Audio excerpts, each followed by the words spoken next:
สบายดีพี่น้องทุกคนเด้อโดนเตือนพี่น้องที่บ่ได้มาลงคลิปให้เบิ่งนะเพราะช่วงนี้ก็บ่ค่อยเวลาเนาะ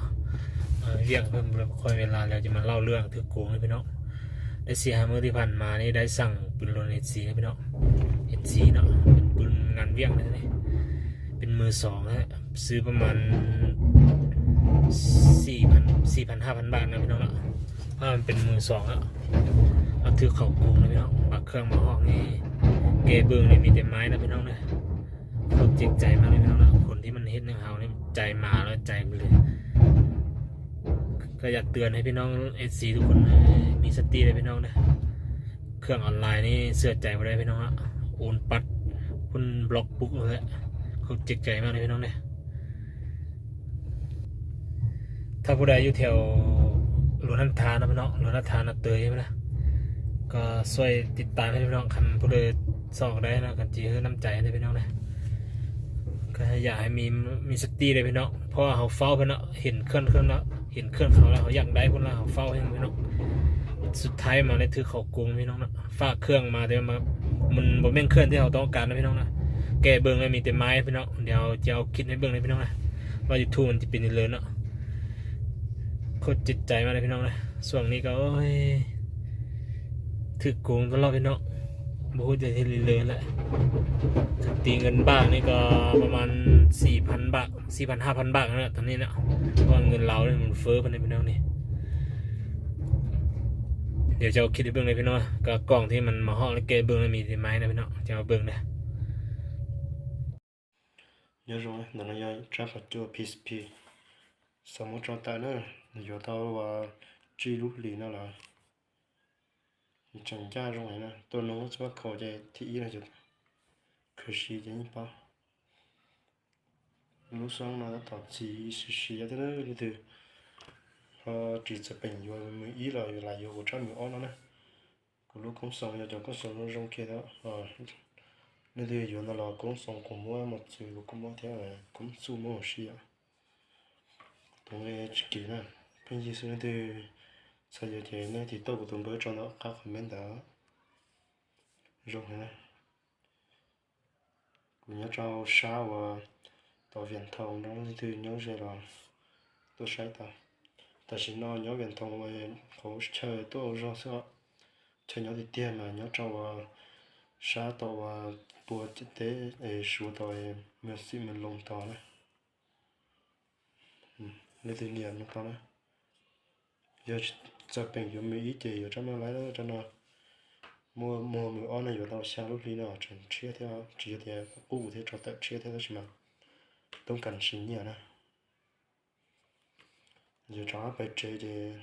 xong cho ta nữa họ giờ lên từ họ xả tàu bỏ cặp chi tiết để bỏ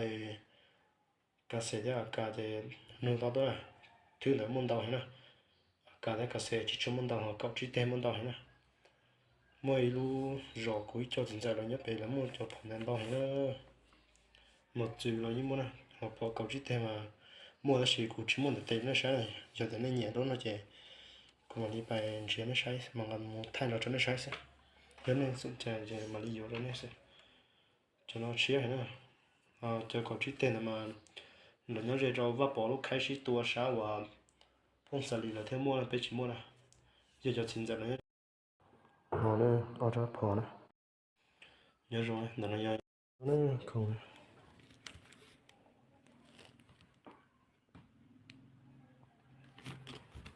hình thao thì nó chỉ bao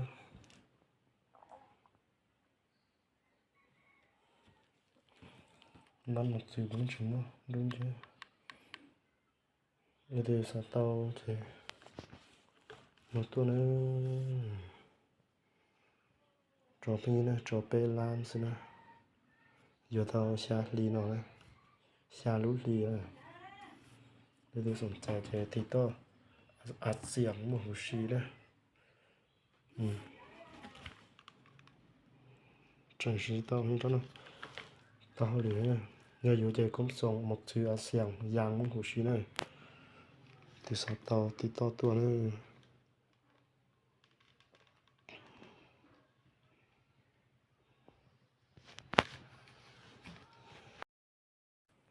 nó không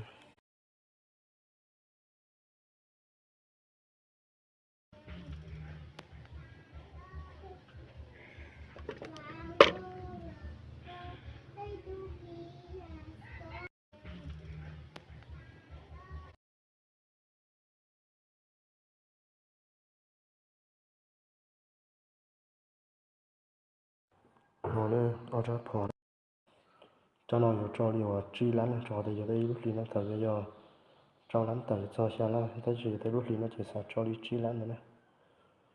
để tôi sẵn chạy về xe hạ tôi nè mà chỉ tôi cần chỉ nên luôn sắm một tay nè cho xì trong túi cho xì xe xì lia lấy thế này cho con này thứ vào rong trời thế đó sai mà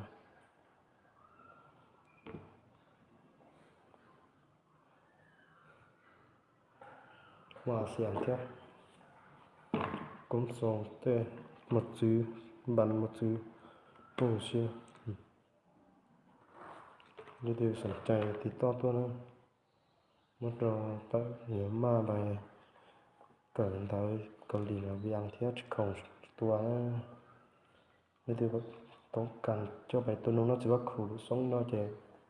mama này cho nó trường chia này cho tôi đi thế này giờ tiền là bà đi xí lúng về lấy dạng coi trường có phải nó cho được